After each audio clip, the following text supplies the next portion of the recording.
Vamos começar, então, nosso compartilhado mais XP sobre indicadores de desempenho. Com o consentimento de todos, a apresentação está sendo gravada. E, na verdade, essa apresentação, ela é uma versão remix de uma apresentação que eu já fiz para o núcleo de gestão. Em março, eu dei esse treinamento de indicadores de desempenho na iniciativa ali de treinamentos que a gente tem mensalmente no núcleo. E eu fiz uma versão atualizada para não só para a galera do núcleo ter um pouco de novidade, mas também porque eu consegui agregar aí alguns conteúdos novos que eu fui estudando nesse meio tempo. Então, essa apresentação era inicialmente baseada totalmente nesse livro aqui de indicadores de desempenho, que é um livro de autores brasileiros, se não me engano, são 2 professores da USP, que desenvolveram esse material porque eles sentiam falta de ter um conteúdo bem didático sobre indicadores de desempenho. E daí, material novo, conteúdo novo vem a partir desse livro, como medir qualquer coisa, encontrando o valor das coisas intangíveis nos negócios, que ele veio com uma proposta de simplesmente falar, uma abordagem mais gerencial mesmo, só que ele é tão bom que ele começou a ser usado também como material de disciplina em várias universidades. Então, são 2 referências aí no assunto. Não terminei de ler ele ainda, mas eu usei o máximo possível para conseguir trazer para esse compartilhado mais XP, e daí eu fiz uma mistura, assim, dos 2 conteúdos. Então, o objetivo com essa mistura de materiais é estimular a reflexão sobre como a gente pensa e interpreta os nossos objetivos. Então, eu vou passar rapidamente por alguns conceitos relacionados a esse tema, indicadores, medição, desempenho, KPIs, e daí, a parte, o ouro da apresentação é essa parte de como elaborar os KPIs. Então, como que a gente estabelece um objetivo, como que a gente estabelece os critérios relevantes para interpretar esse objetivo e como que a gente interpreta esses critérios através de números. E aí, antes de mais nada, por que é relevante a gente falar de indicadores de desempenho? Para quê? Os indicadores de desempenho podem ser usados em diversas situações, para tu fazer o controle da empresa ou da organização, para estar comunicando algum objetivo, quando está progredindo em relação a ele, para motivar os funcionários, ou para direcionar melhorias, para a gente conseguir ver onde, né, que a gente está tendo algum problema, ou algum resultado que não está de acordo com o esperado, a gente consegue melhorar. Mas, em resumo, o que importa realmente sobre indicadores de desempenho é que eles servem para tomada de decisão. E essa apresentação tem todo o viés voltado para isso, né? Como que a gente toma uma decisão, principalmente no contexto organizacional, mas a gente vai ver que tem muita coisa que talvez a gente consiga levar para o nosso dia a dia também. Então, bora entrar aí nesses conceitos relacionados ao assunto. Então, o que é um indicador? É uma medida quantitativa que serve para monitorar e avaliar o desempenho de um processo, uma atividade, uma estratégia, uma iniciativa. Então, é uma medida quantitativa que está monitorando, avaliando alguma coisa. E o que é uma medida? Para o propósito da tomada de decisão, a gente vai usar essa definição, que diz que a medida é uma expressão quantitativa de uma redução de incerteza que a gente tem com base em uma ou mais observações. Então, é a forma como a gente mede algo que reduz a incerteza que a gente tem sobre algo. E isso é bem importante quando a gente está no contexto organizacional, porque isso está muito por trás quando a gente está assim, montando os OKRs e a gente não consegue encontrar formas de medir alguma coisa. Não consegue montar KRs quantitativos. Então, o livro ali, o azulzinho, ele bate muito nessa tecla, que medida é saber mais do que a gente sabia antes sobre alguma coisa. Então, a gente não está buscando ter certeza. A gente não vai tomar uma decisão só quando a gente tiver certeza de algo, porque é extremamente difícil a gente ter 100% de certeza de algo. Então, a gente quer tomar a melhor decisão possível com base na informação que a gente tem. E aí, em relação ao desempenho, é a comparação entre o que foi realizado em relação à expectativa do cliente, e daí, cliente, a gente está falando de qualquer parte que está interessada ali, que vai receber, que precisa do resultado do nosso trabalho. Então, a gente não está falando no contexto do grid, né, só de Ministério da Saúde, só de Ministério da Educação. O administrativo pode ser o meu cliente, os supervisores podem ser os meus clientes, os breeders podem ser os meus clientes. Então, a gente tem que olhar para ter esse entendimento mais amplo, né, do que é um cliente. Então, alguém espera algo e a gente entrega algo em relação àquilo que estava sendo esperado. Em relação a KPI, ou KPIs, é uma sigla bem, assim, difundida, conhecida, né? Mas para a gente não passar batido, porque a gente vai voltar nessa tecla também, para garantir que está todo mundo alinhado. Key Performance Indicators significa indicadores-chave de desempenho.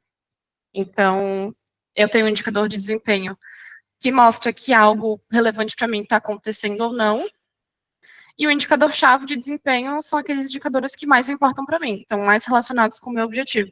Então, eu posso ter uma série de indicadores dentro do laboratório. Sei lá, a gente mede a adesão de várias pesquisas e várias iniciativas, mas pro meu OKR tático, só algumas iniciativas são mais relevantes. Então, elas são os meus indicadores-chave. Relacionado ao BIUP, relacionado a compartilhar, relacionado ao Quick.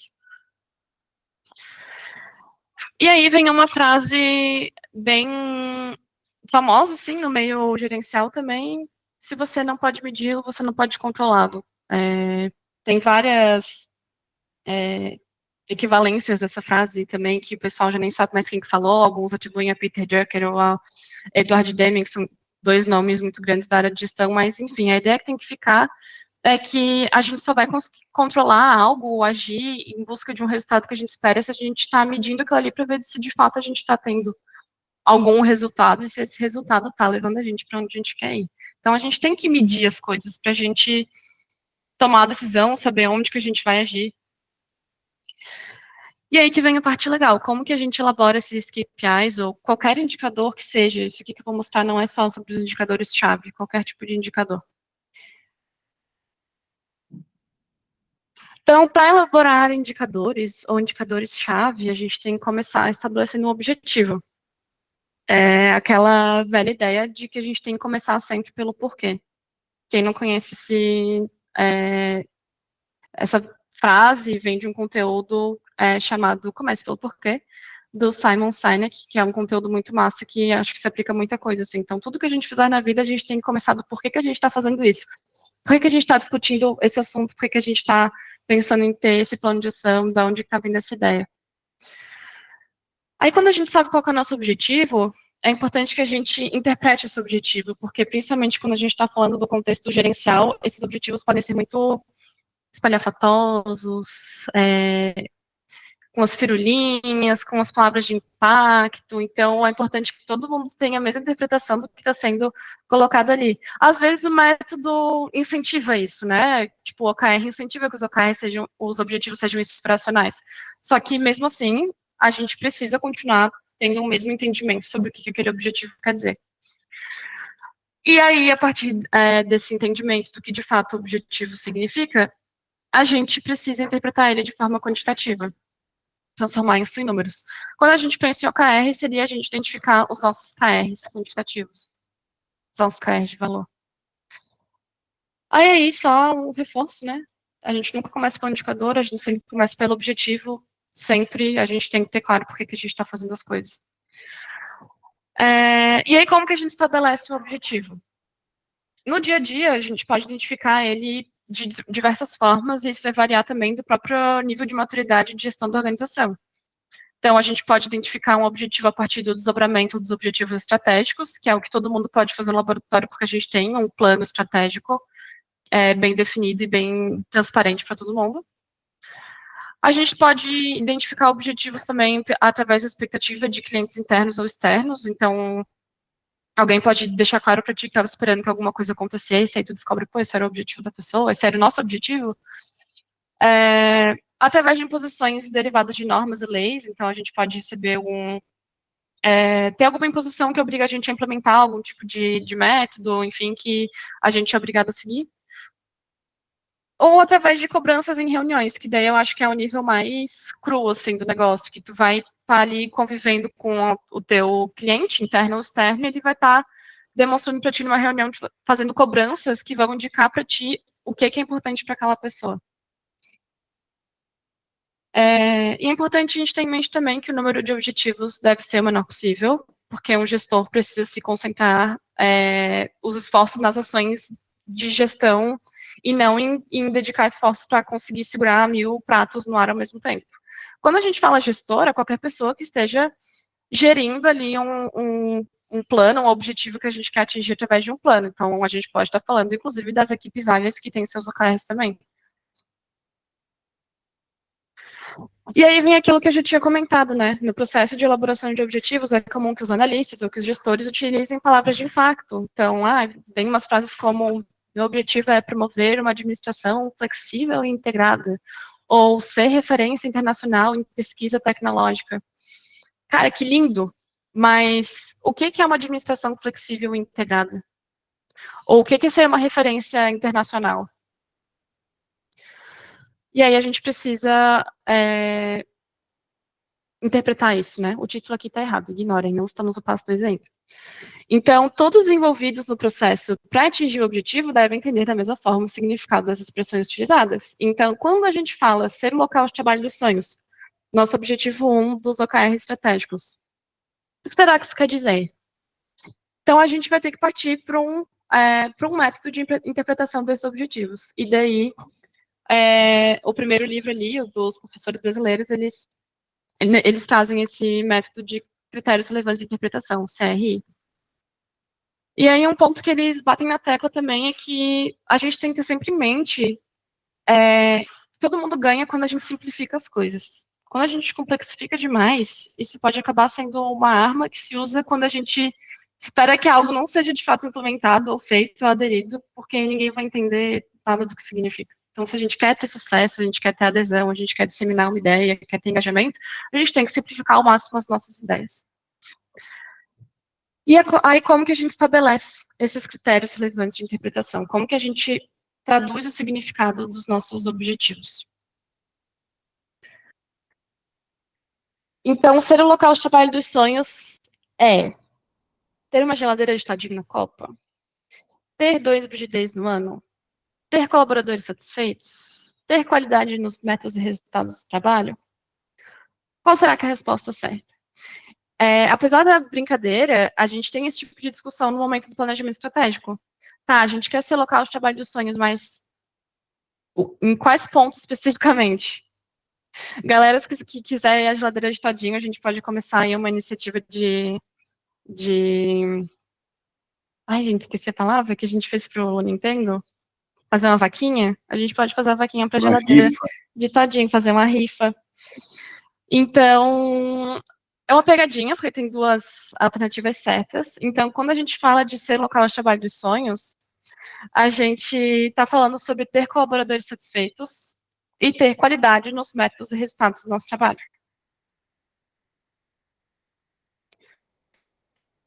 E aí, é importante a gente ter em mente também alguns critérios que esses critérios relevantes de interpretação precisam seguir. Então, eles precisam falar sobre um efeito e não sobre uma causa, e evitar o uso de conceitos qualitativos tão mais difíceis de interpretar do que os do próprio objetivo. Então, se o objetivo é ter ser um espaço de trabalho flexível, a gente não vai facilitar a vida de ninguém se a gente disser que uma forma de interpretar isso é dizer que os nossos colaboradores são empoderados. Né? Não me ajudou a entender o que é na prática. Mas aí qual que é a diferença? Como que eu sei que eu estou falando de um efeito ou de uma causa? O critério relevante de interpretação, ele indica uma característica que mostra o significado do objetivo. Então, vai estar medindo o efeito, vai dizer que esse objetivo é demonstrado por isso aqui. Eu sou o local de trabalho dos sonhos porque eu estou vendo os meus colaboradores satisfeitos. Fatores críticos de sucesso são relacionados às competências que a gente tem que ter, o que a gente tem que construir aqui dentro para atingir o objetivo proposto. Então, ele vai estar medindo a causa, o que gerou aquele objetivo. Então, é algo que é necessário para a gente chegar lá onde a gente quer. Então, um exemplo um pouco mais palpável, o objetivo é ser o local de trabalho dos sonhos. O meu critério relevante de interpretação, daí já estratificando um pouco mais a ideia, é aumentar a nota da afirmativa da PDR, que diz: consigo alinhar as expectativas do meu futuro no bridge com a minha referência. Então, é importante pontuar também que a gente não vai necessariamente descer só um nível ali de questionamento sobre o objetivo para interpretar ele. A gente pode ir além. Às vezes, isso vai ficar mais claro quando a gente começar a pensar também em como a gente vai medir ele. Mas eu já estou dando um passo além. mas tenham isso em mente. Quando a gente fala que a gente quer ter uma nota alta nessa afirmativa, a gente está dizendo que a gente sabe que é local de trabalho dos sonhos quando as pessoas aqui dentro conseguem ter clareza sobre o futuro de carreira delas, conversando com as suas lideranças. E o que seria um fator crítico de sucesso? A gente tem implementado um onboarding de referências, a gente tem publicado uma descrição do papel de referência, a gente tem realizado uma reunião de expectativa de conduta, ter lançado um capítulo do guia de referências que fala sobre a conduta das referências. Então, tudo isso são coisas que a gente precisa atingir para que o nosso objetivo seja atingido também. Não está mostrando se o nosso objetivo, não está demonstrando o significado do nosso objetivo. Aí, até aqui, a gente entendeu que antes de mais nada, a gente tem que identificar o nosso objetivo. Se a gente trabalha num lugar que já tem um planejamento estratégico, facilita muito a nossa vida, porque a gente tem para onde olhar, a gente não tem que ficar tentando catar, identificar esse objetivo no dia a dia. É importante que esse objetivo o significado dele esteja claro para todo mundo. Geralmente não está, pela própria sentença do objetivo, então a gente interpreta isso, o que exatamente quer dizer.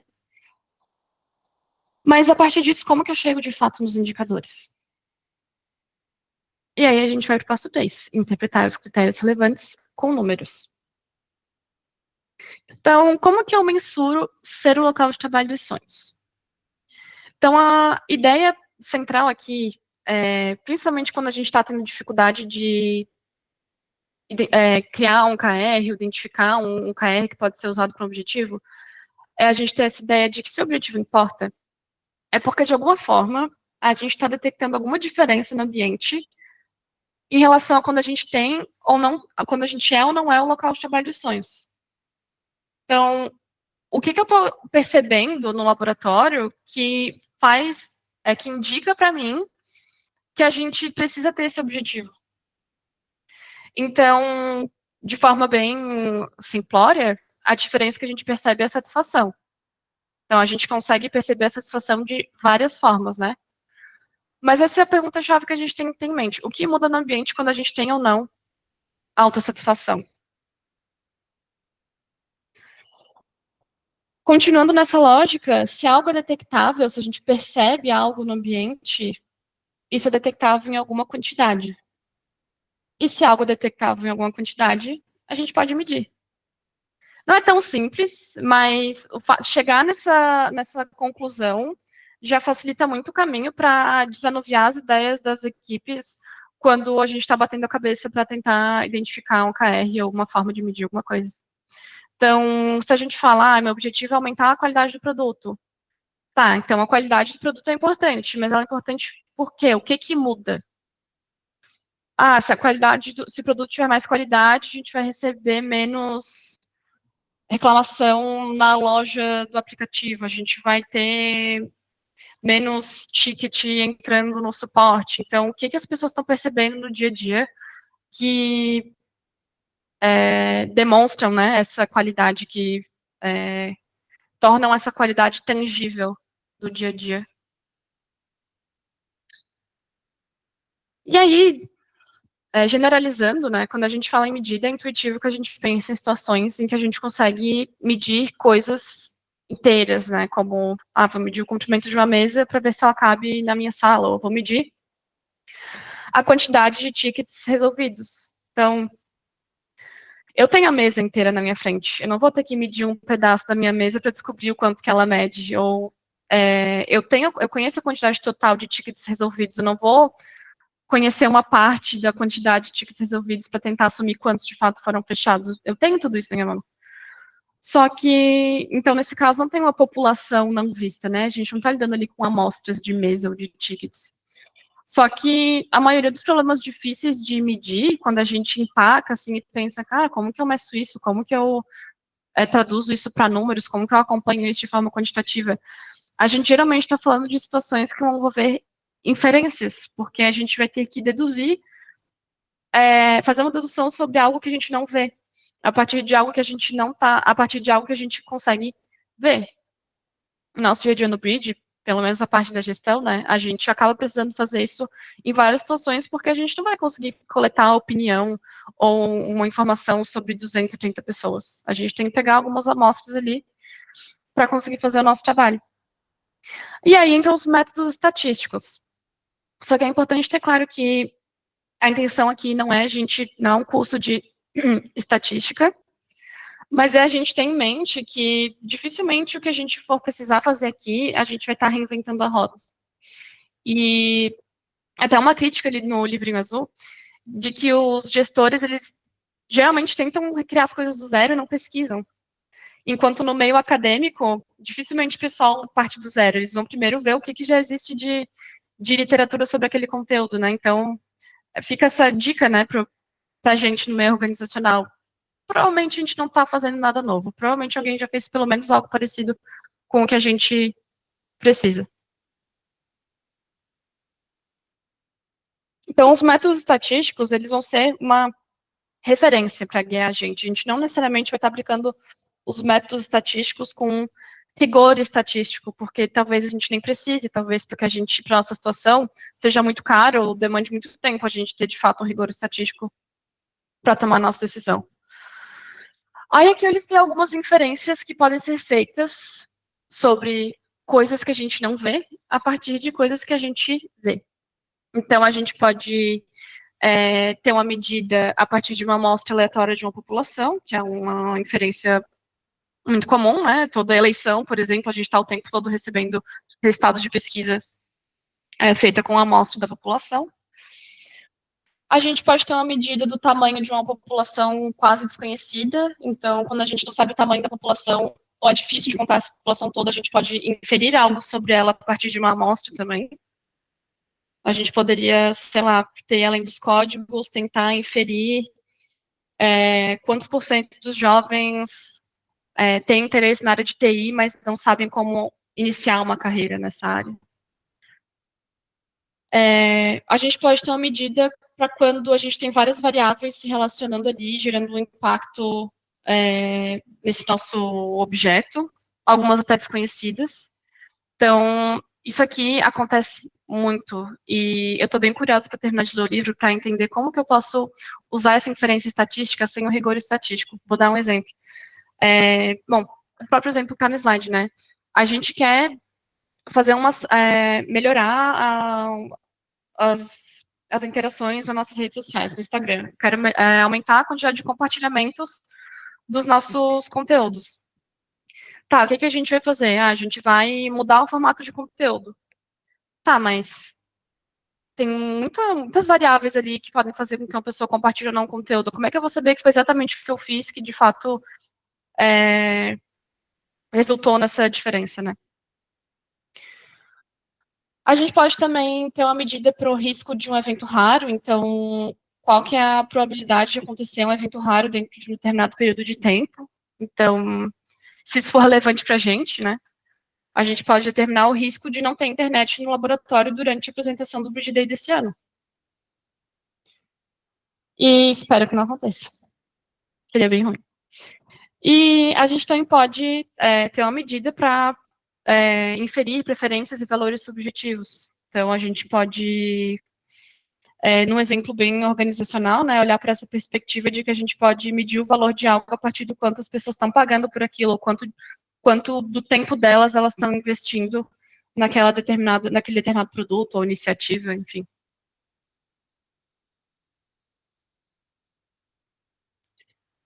Aí é importante a gente ter sempre isso em mente. Nem sempre a gente vai ter recurso, a gente precisa realizar inferências com grande rigor estatístico. Vai depender muito do risco associado àquela tomada de decisão. Então, é claro que se a gente está numa empresa que vai tomar uma decisão de um investimento bilionário, a gente vai querer ter o maior grau de certeza possível, ali num equilíbrio entre ter mais certeza e também investir muito para ter aquela avaliação quantitativa, né?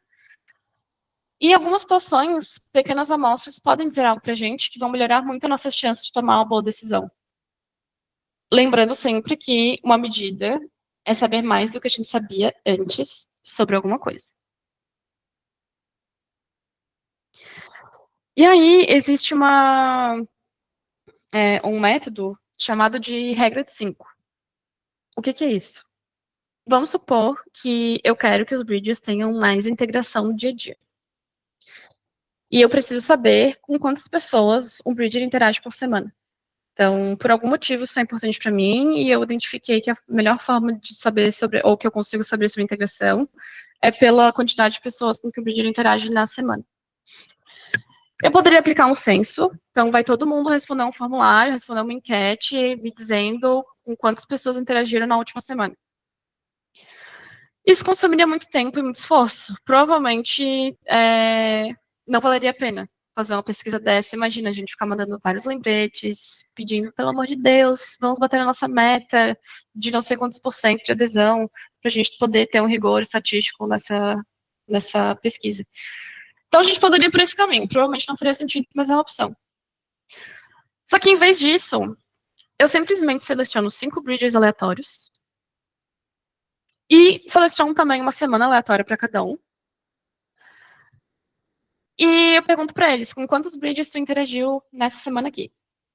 Aí um bridge interagiu com 8, outro com 10, outro com 18, outro com 12, outro com 7. E aí eu pergunto, qual que é a chance da mediana da população ser um valor entre 7 e 18? 7 e 18 são os meus valores mínimo e máximo, né? Então, qual que é a chance da minha mediana estar contida nesse conjunto?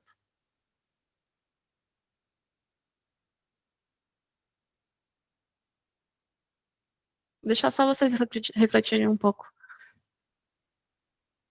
Esse livro ali, o azulzinho, ele é interessante porque ele fala muito sobre a forma como as pessoas usam a intuição para interpretar questões estatísticas, assim, tem instruções que as pessoas tendem a ser muito otimistas, instruções tendem a ser muito pessimistas. Eu chuto que, nesse caso, está todo mundo sendo um pouco mais pessimista. Então, qual que é a chance da mediana da população ser um valor entre 7 e 18? Aquele valor, né, relembrando que a mediana é o valor que diz que metade da minha população vai estar acima dele e metade vai estar abaixo. É de 93,75%. Então, se eu juntasse ali 5 bridges aleatórios, pegando semanas aleatórias, simplificando um pouco, né, resumindo um pouco a questão da aleatoriedade, a gente teria que ter cuidado, porque tem áreas diferentes, tipos de trabalhos diferentes, mas, a grosso modo, a gente teria essa probabilidade aqui. Por quê? Na verdade, vamos primeiro definir, né, a regra de 5. Então, a regra de 5 diz que existe uma chance de 93,75% da mediana de uma população estar entre o menor e o maior valor de qualquer amostra aleatória de tamanho 5. Como? Por que isso funciona? Por que sei lá, é bruxaria, invenção, tá enrolando, tá dando migué? Posso realmente aplicar isso? Então, a probabilidade da gente encontrar um valor ali de um bridge, né? Eu interajo com 8 pessoas na semana. Se é um valor que está acima ou abaixo da mediana, é de 50%. Ou está acima, ou está abaixo. A chance da gente selecionar 5 valores acima da mediana, então todo mundo está fazendo parte daquele grupo que está acima do valor que separa as duas metades do laboratório, segue a mesma lógica da gente pensar, para deixar mais ilustrativo, no caso, quando a gente joga uma moeda 5 vezes para cima. Então, qual que é a chance de eu jogar uma moeda 5 vezes para cima e eu tirar coroa 5 vezes? É 1 em 32. 1 sobre 2 vezes 1 sobre 2 vezes 1 sobre 2, né? Então, a gente tem ali a probabilidade de 3,125%. Então, a chance da gente não ter nem 5 coroas ou nem 5 caras dentro de todas as possibilidades é de 2 vezes esse valor. E aí a gente chega no valor de 93,65%. Então, a chance de eu pegar esse grupo de bridgers e todos eles ou estarem abaixo da mediana da população, ou todos eles estarem acima da mediana da população, a probabilidade disso acontecer é muito baixa. Então, por isso que, principalmente pensando na gestão organizacional, de novo, para tomada de decisão que não envolve um risco muito grande, que não vão falir a tua empresa, não está falando de investimentos de milhões, a gente pode usar esse método para diminuir o nosso grau de incerteza sobre o assunto. Então, não usei, a gente já recebeu essa... Já teve uma bolsista há muito tempo do design que trouxe essa forma de mapear a jornada dos bridgers, dos bolsistas. E quando ela falou que ela só ia entrevistar 5 bridgers, ficou todo mundo assim, só 5? É muito pouco, da onde que tá vindo isso? E ela mesma não sabia, né, explicar de onde isso vinha, ou justificar por que a gente podia confiar na entrevista com 5 bridgers. Mas hoje, tendo acesso a esse conteúdo, eu imagino que isso estivesse vindo daqui, da regra de 5.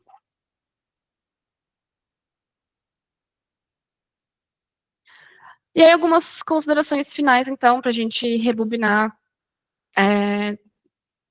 a historinha, né, dessa apresentação aqui. Então, para a gente elaborar indicadores de desempenho, a gente tem que ter os objetivos claros, seguindo aquela lógica da gente começar pelo porquê. Só que o significado desses objetivos também devem ser claros. Então, a gente tem que usar critérios relevantes de interpretação. E para tomar as melhores decisões, a gente tem que diminuir a nossa incerteza sobre aquele objeto ali para a gente a partir de observações e medições. Só que nem sempre a gente precisa seguir um rigor estatístico ou fazer um cálculo muito mirabolante para ter um alto grau de confiança naquilo que a gente está medindo. Às vezes, algumas medições simples vão reduzir de forma significante a incerteza que a gente tem, vão estar informando algo que a gente não sabia, e isso já vai ser suficiente para que a gente tome uma decisão com muito mais confiança do que a gente tomaria sem ter conhecimento,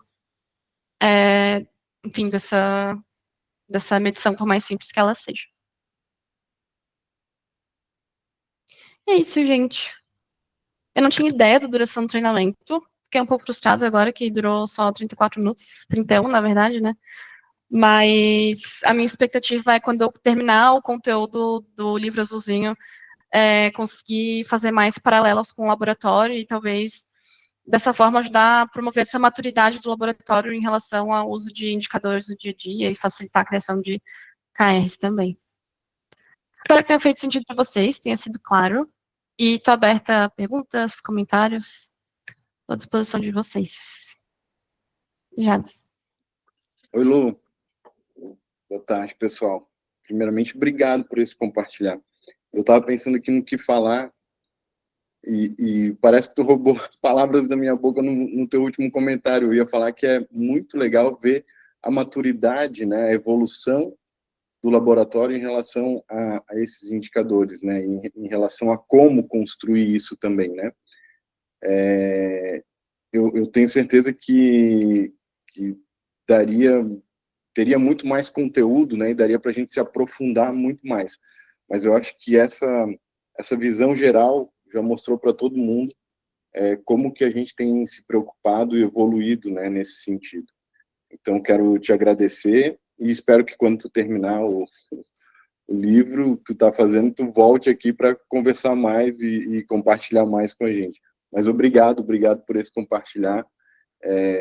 Curto muito iniciativas assim, e espero que incentive e motive outros também a virem aqui mostrar o que estão construindo dentro do laboratório. Obrigado, Lu, bom final de semana, bom restinho, né, de sexta-feira e bom final de semana para vocês. Obrigada, Jades. Não tem mais data de compartilhar esse ano, se eu não me engano, né? Então vou ter bastante tempo para terminar o meu livro. Que ano que vem a gente também, se vê. Né? O que não deixa de ser bom, né? Sim, com certeza. É bom fazer as coisas com calma. Alguma dúvida ou comentário, gente?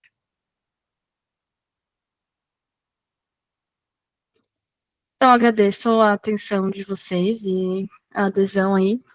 E bora botar em prática, né? Espero que vocês consigam fazer esse paralelo aí no dia a dia. Valeu, bom fim de semana.